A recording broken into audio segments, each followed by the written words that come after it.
Magandang umaga po. Andito tayo sa North Caloocan. Papakita ko po sa inyo kung paano kalasin yung head unit ng Vios. At papalitan siya ng Android stereo 10 inches. Kasama na yung panel niyan, plug and play, dashcam at reverse camera. Okay, ito na. Kakalasin na natin. Ang tools na kailangan lang natin, Phillips screw. Ito, isa natin dito.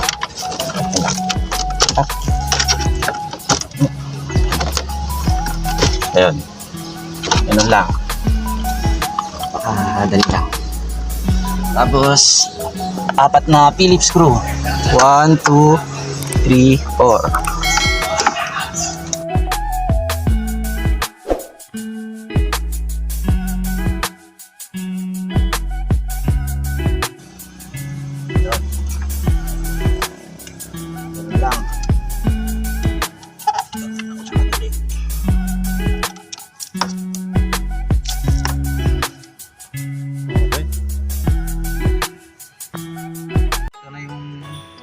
Panel, lahat to yung frame na to sa gilid, ililipat dito sa bagong frame.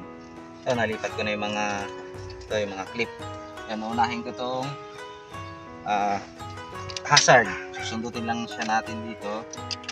Tapos yan, ililipat lang. So may mga clip, isikwatin lang yan, apat, anak na yan. Yan, bali ano, papasok ko na agad. Makadali lang. Tatapat nyo lang. Ayun, okay na. Nakalapat niya. Susundutin lang ulit natin tong apat na sulok. Ayan. Angat na yan. Okay. Susundutin ulit. Tatapat nyo lang. Nakatapat na. Tulak nyo lang. Tapos, may apat na Phillips screw. 1, 2, 3, 4.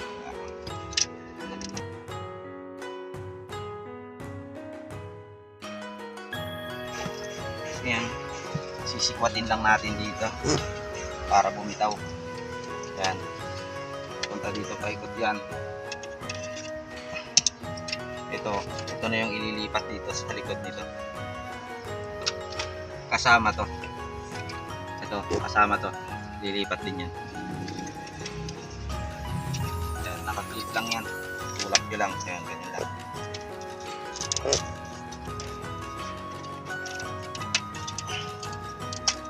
Okay. Lilipat itong mga.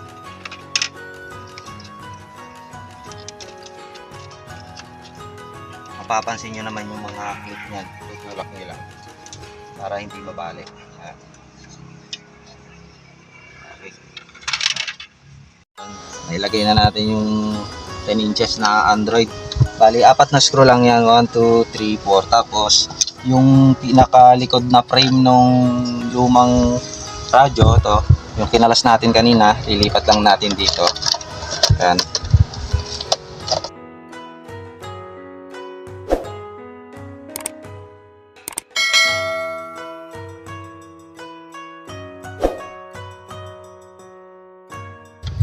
Bago ilagay yung tornilyo.